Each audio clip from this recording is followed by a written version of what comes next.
This song is called Music Speaks Louder Than Words.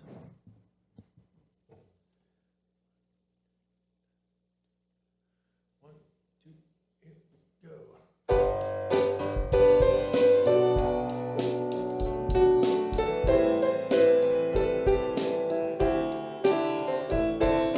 Music speaks louder than words.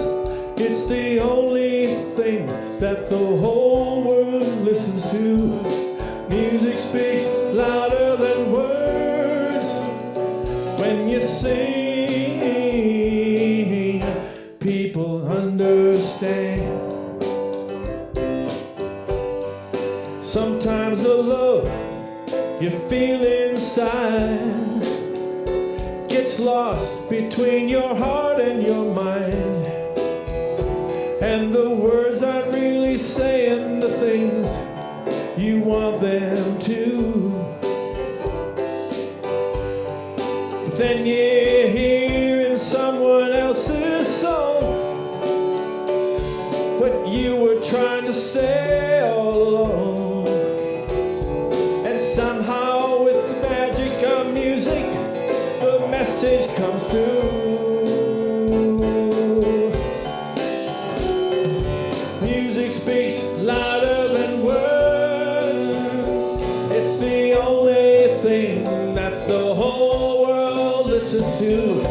Music speaks louder than words. When you sing, people understand. The longer I live, the more I find that people sometimes don't take the time to really get to know a stranger. You gotta make him a friend, yes you do. But the power of a simple song can make everybody feel they belong. Maybe singing and playing's gonna bring us together once again. All because music speaks louder than words. It's the only thing that the whole world listens to. Music speaks louder than words. When you sing,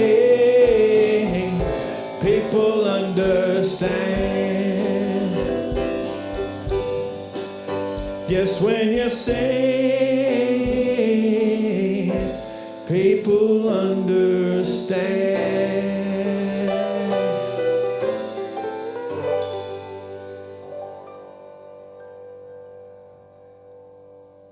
All right. Thank you. Music speaks louder than words.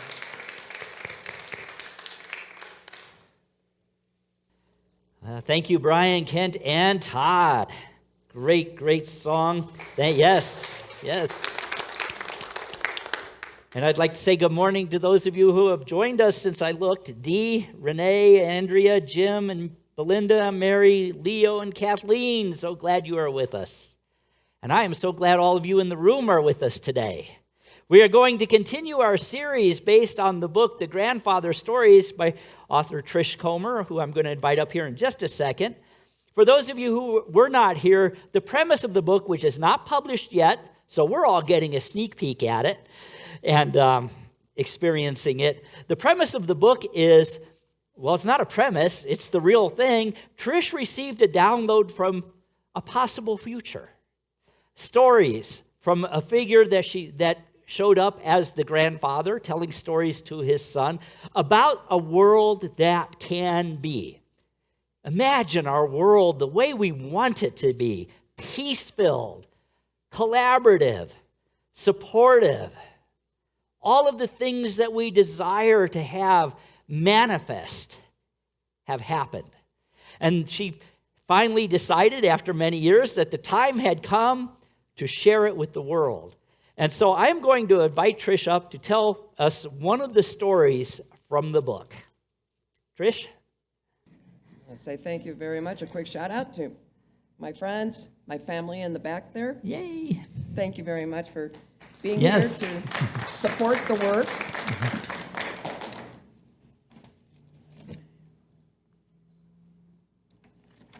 And I apologize for not having queued up. I didn't know I was going to do this right now, but it's coming. It's a story that was written, actually, it was one of my last grandfather's stories that came to me. And it's called Divine Love in the Community. We often talk about here, we're going to now talk about community. One heart, one soul, one love. The three seeds of oneness. Father leaned his guitar back alongside the sofa and looked over to his father-in-law, and he began to strum a song. And it sounded familiar to him. And so he said, well, where does that song come from? He said, it's a very old song. And it goes something like this, with the actual story, as grandfather was talking with his son-in-law and his grandson. Once upon a time, a great many generations ago, a minor tribal feud got out of control, and a full-scale war broke out between tribal factions. After years of fighting, a massive rainstorm blew in without warning one night, flooding the community. When the floodwaters receded, the people discovered that a deep and wide lake remained, separating the warring factions. Peace was restored, and a hush settled over the now divided lands. Tribal rituals resumed on both sides of the lake. On nights of the full moon, the two communities formed the habit of gathering at their side of the lake's edge for music, song, and dance, with both groups celebrating the peace and offering gratitude for good health and abundant crops. As before the war, the female artisan bread makers on each side of the lake would prepare for the full moon festivities by grinding corn and baking sweetbreads. On the particular day of our story, one young bread maker began humming a melody to pass the time in rhythm with her work. The song had a familiar, soothing quality, even though none of the women working with her had heard it before. And the older women paused in their work to listen more closely. The young woman continued humming, smiling when she noticed the others were listening. "What a beautiful melody," said the tribal elder's wife. "What song is that?" asked another. And yet another quickly added, "That's a melody we haven't heard before." "I really don't know," replied the young bread maker. "It's just in my ears this morning." The women resumed their work and joining in the humming of the beautiful melody until loaves were ready for the oven. The song was infectious. It took up residence in their hearts, and they couldn't stop smiling and humming as they placed the loaves into the oven.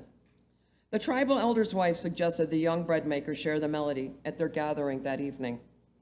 The young woman blushed at this suggestion. "I will if you will accompany me," and so it was agreed. That night, the full moon high above cast a brilliant light over the lake. The tribal elder blessed the community gathering and gave thanks for the lake that nourished them and held the peace, and for the health and good crops as well. The bread makers rose from their blankets on the ground, and the tribal elder's wife encouraged the young women to stand with them. They began singing the wordless melody together, and gradually the tribe joined in. A startling gust of wind interrupted the gathering. The singing stopped, and as people stooped to retrieve objects and resettle on their blankets, many slowed and tilted their head as the sound of voices and music reached their ears from the lake across.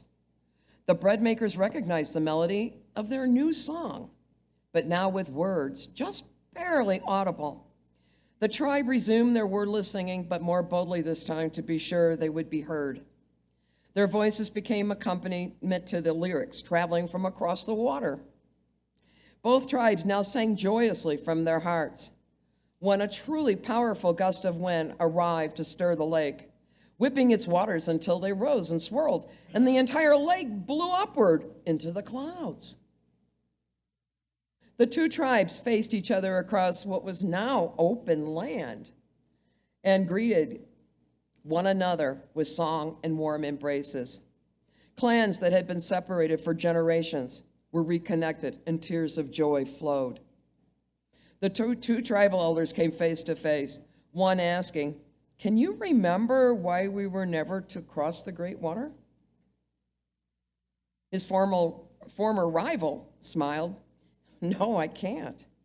I remember only my grandmother's teaching that the lake was placed between us to provide time and distance for healing and for releasing the anger in our hearts, as well as her promise that one day we would forget our anger, and with divine love in our hearts, we would resume singing together in harmony, and so revive our strength as a community." The first elder took 3 seeds from his leather medicine bag, and my grandmother taught me to carry these seeds wherever I went every day. She said that they had been handed down through many generations, that they were very special and were to be handled with love and care. She promised that one day I would understand the meaning of these special seeds, and I feel today may be that day.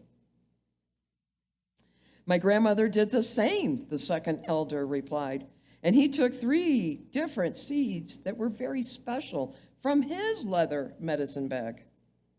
The 2 leaders realized that each held seeds for crops that they hadn't planted since their great separation. It's time to plant again. We understand. Let us plant together.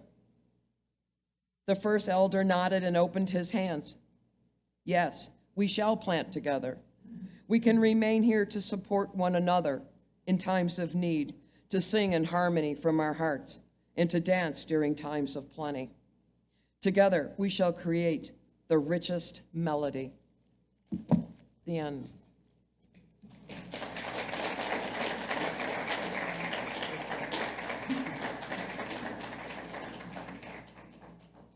So we have a story that sounds so much like what we are experiencing right now in this moment in the beginning. Tribes that were one people, and dissension arose within them, and they began fighting each other. As I was reading this and experiencing this book, I was thinking about our situation today. Humanity seems to have been fighting one another as far back as we can remember. Some people say since the beginning of time, it's in our nature. But I don't believe that. There is no evidence anywhere that says it is in our nature. There is no evidence anywhere that says this has been going on since the beginning of time. In fact, there is evidence that has been found that shows that in the earliest days of human experience, we were peace-filled. We did cooperate with each other. What happened? What happened was what I call the great forgetting. And part of that great forgetting is that were and are created to be one race. Now, I'm not talking about race as we define it with color and things like that. When I say race, I am talking about species, if you will. We are one. Homo sapiens, human beings, call it what you will. We come in many different shades and many different flavors and many different ways of living, but we are one. We were created to be one. We are a race of humans being. But what are we being? What have we been? And what will we become? These stories give us a glimpse of one possible reality, a reality that is much, much closer to what we truly are and what we have forgotten. Let's look at what we were created to be originally. In Genesis, it says, God created us, all of us, in the image and likeness of God. But what is that image and likeness? Let's start with image. What is the image of God? Well, some would say, and I was told this by a minister once, that humans are in the image of God because we alone, of all living things, we alone possess a soul. Now, I'm not so sure I believed that then, and I don't necessarily believe it now, that we are the only thing with a soul? What is a soul? Charles Fillmore wrote in The 12 Powers, our body represents the sum total of the animal world, because in our evolution, we have had experience in nearly every type of elemental form, and these memories are contained within our soul. I was just asked last week, what is the difference between spirit and soul?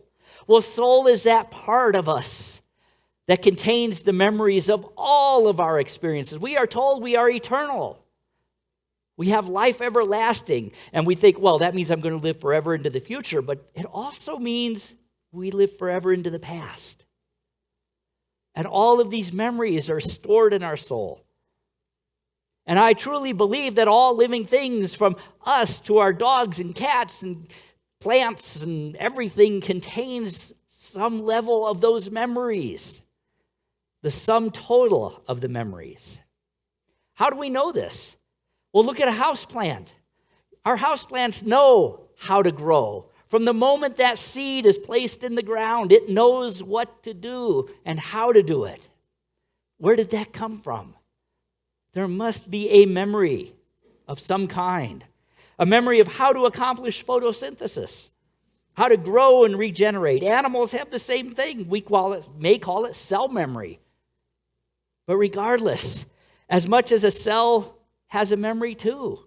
A cell is an individual life form. Have you ever thought about that? You want to talk about the possibility of cooperation among living organisms? People say humans can't cooperate with each other. Think about your body.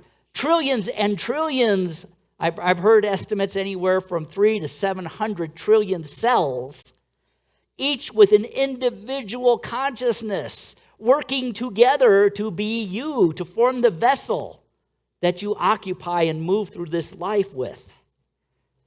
So there has to be some sort of memory. And I do believe we could call it the soul.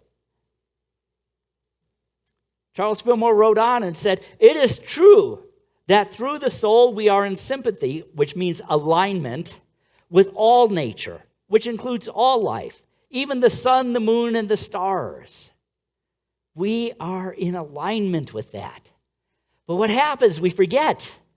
We forget that we are one with all creation, that we cannot be separate. We cannot be separate no matter how hard we try. That's why when we get into that consciousness of being separate, it hurts. It causes pain, war, poverty, disease, prejudice. It's painful. It's not pleasant for anybody. The one perpetrating it or the one who is experiencing it. It's the same thing as if you cut off your finger. It's going to hurt. If you separate some piece of yourself from yourself. And that is what happens when we live in this forgetfulness. We also forget that in this oneness, we cannot help but be influenced by all life around us. We don't realize how much our very thoughts impact one another. We did an experiment in class. If you haven't joined the grandfather's class, I urge you to do so because it's powerful. We did an experiment a demonstration this Wednesday where Trish had everybody in the room except me look at a piece of paper. How many of you know what muscle testing is? Some of you, yeah. And she had them look at a piece of paper, and it had something very negative about me. It wasn't true. It was made up. I volunteered to be the guinea pig, and I didn't know precisely what she wrote, but I knew what she was doing because I've done this before. And in muscle testing, you hold your arm out, and everybody in the room gets into the vibration of what was written on that piece of paper. Now, it takes a lot of effort to push my arm down. But when they were thinking that sending out that negative energy, and I knew what they were doing, and I tried my best to put a shield behind me to hold it off, she came up and she took her finger and she went, boom, like that. There's science behind that. That's not woo-woo stuff. It's used all the time, and it does work. Now, she also followed it up with everybody thinking, good thoughts, thank you, which put the energy back. And if you say, well, I don't know if I buy that, think about this. Have you ever been in a room with a bunch of people, and somebody walks in, and the energy just goes down? Or been in a room where the energy's down, and somebody walks in, and the energy goes up?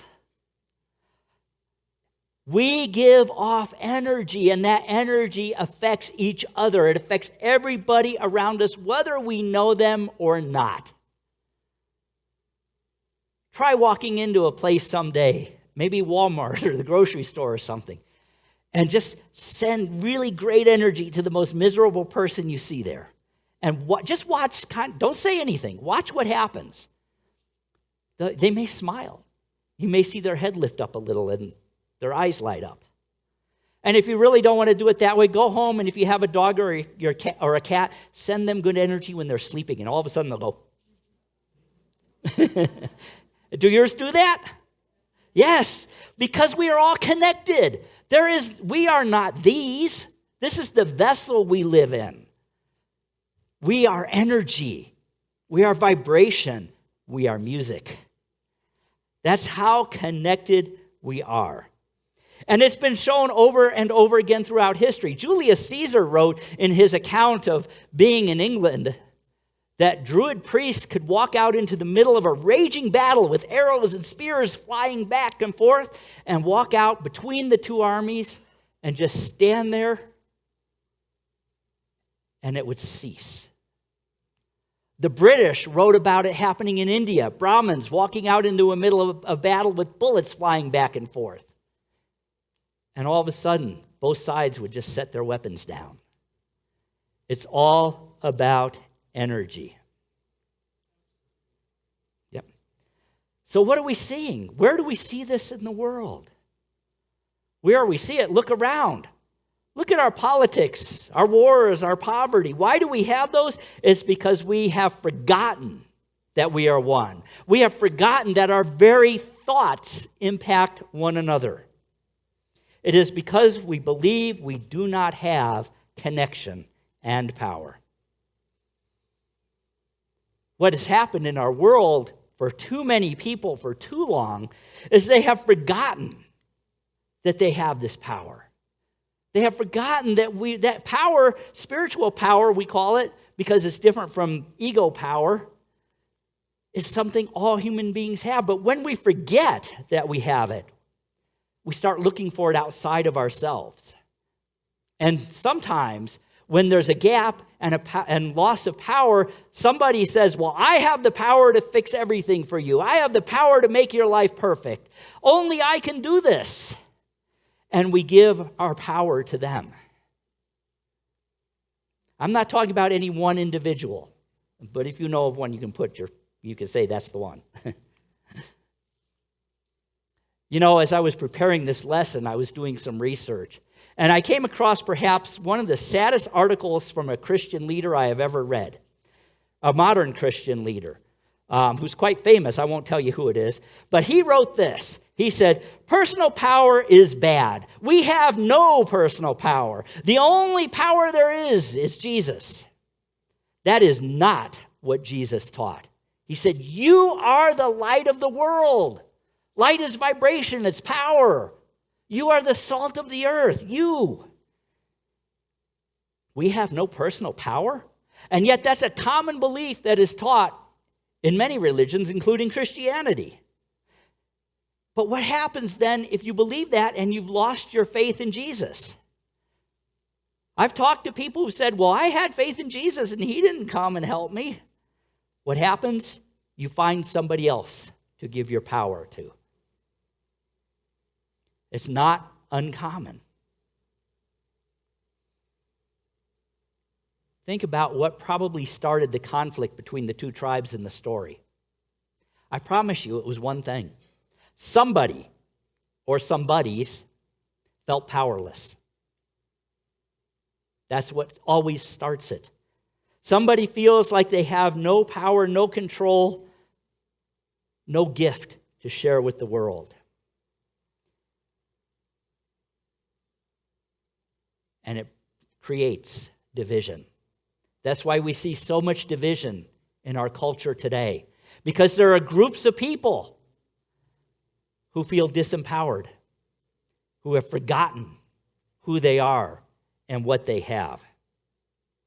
Power has only one real purpose, and it's the real purpose of God itself: evolution.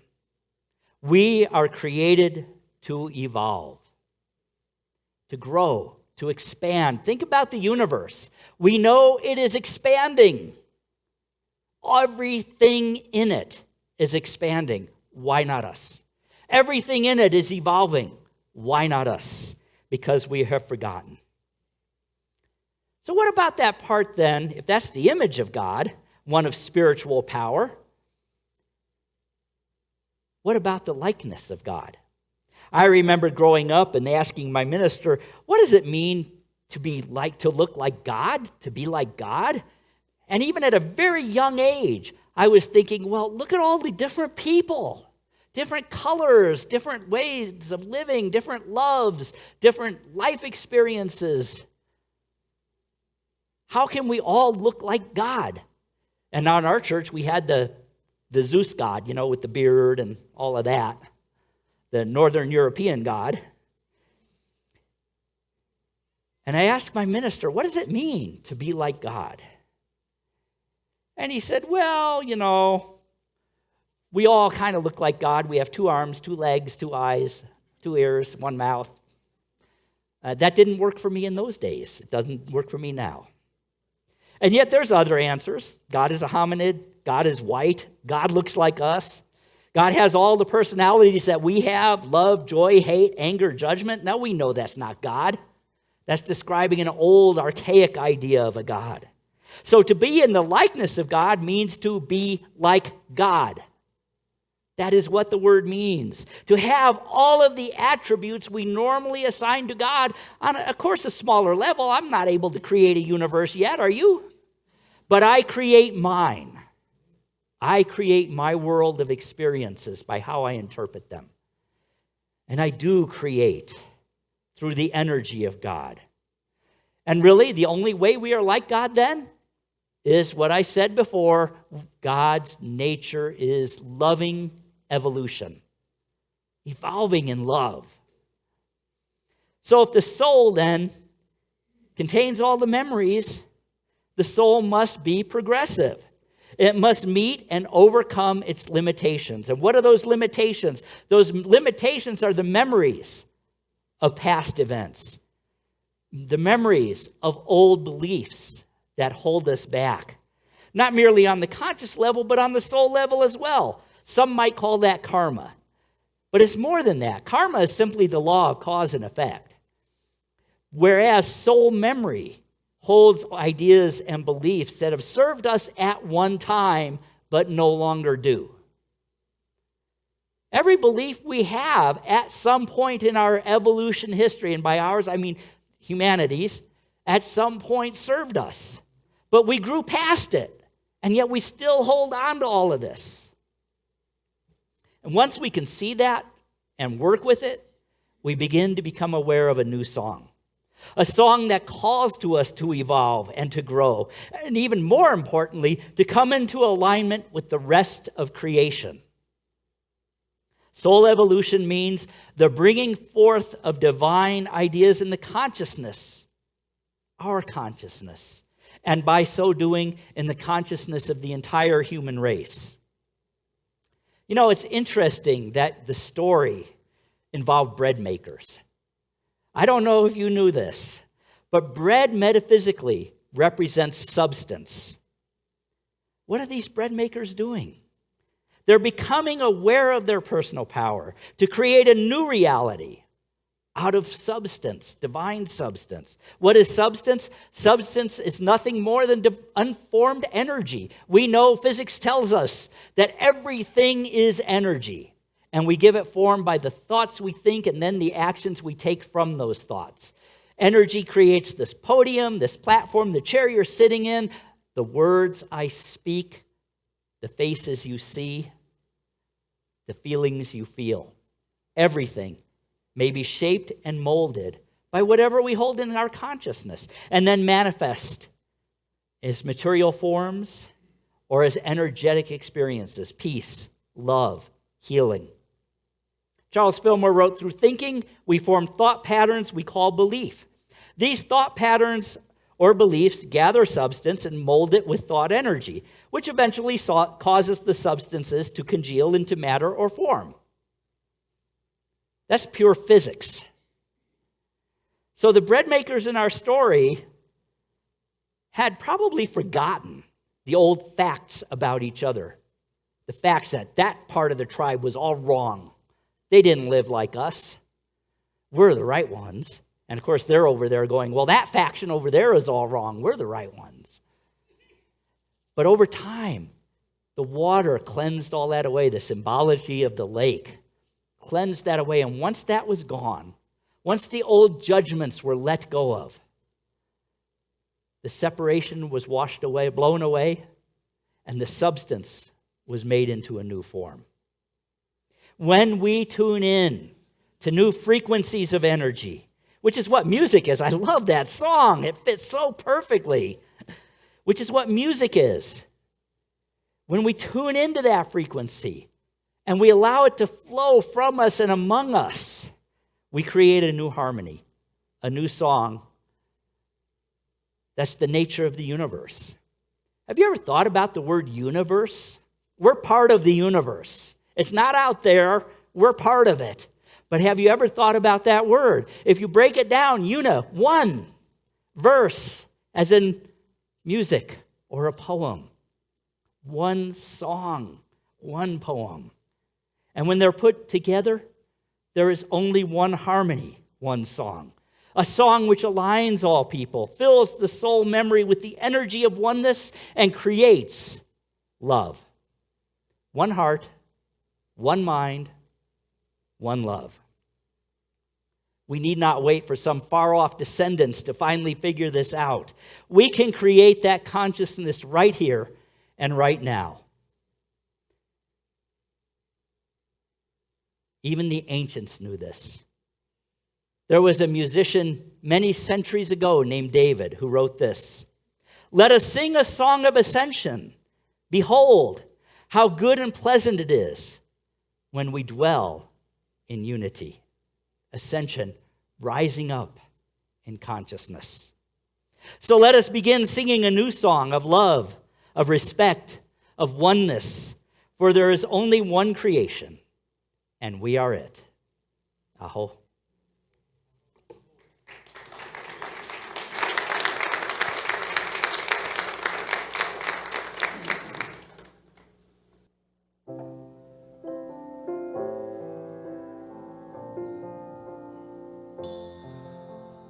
In the story Trish read, one of the bread makers sang a little song and everybody kind of sang along.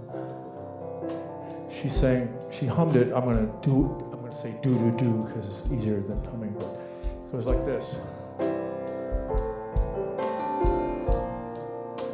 Please hum along, or do along. Do do do do.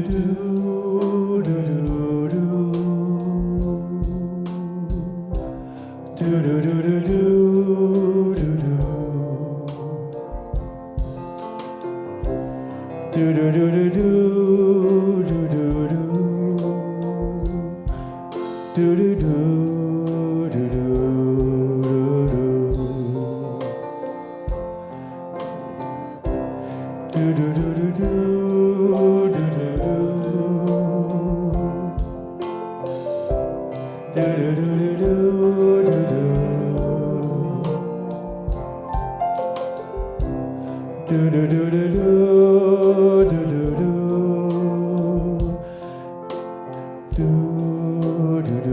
And the people across the river had words for it that went like this.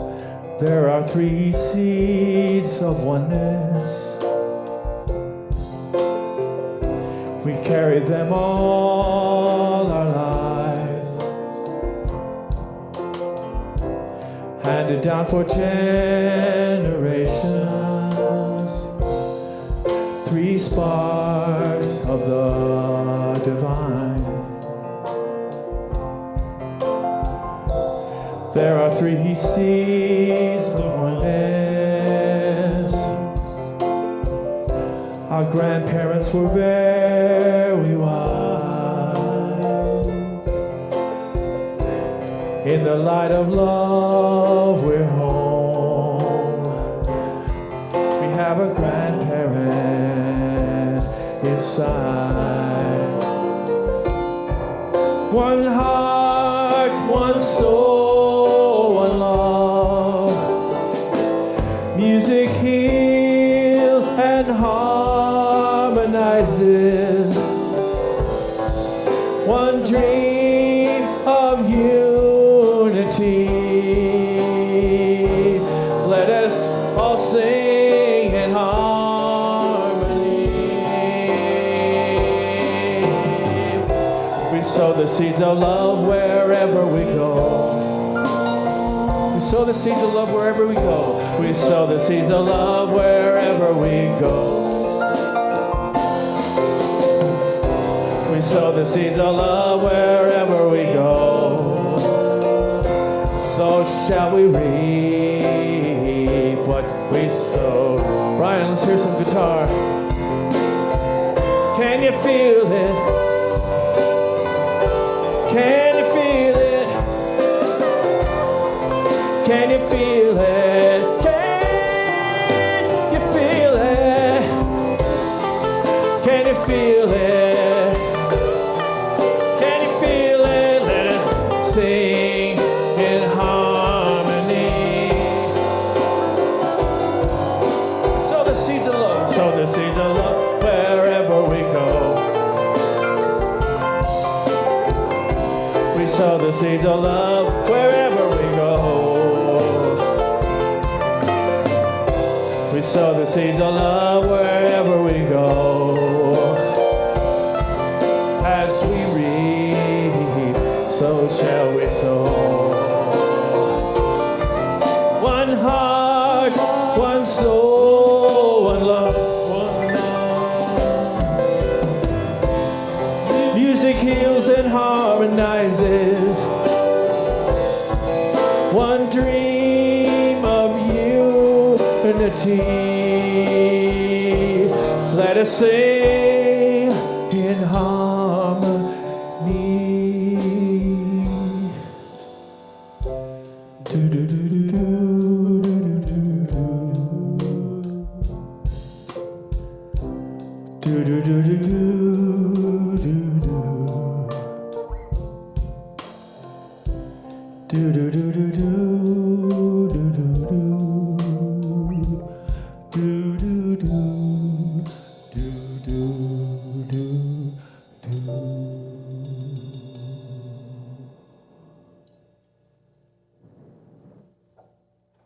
All right. That's my idea of what they say.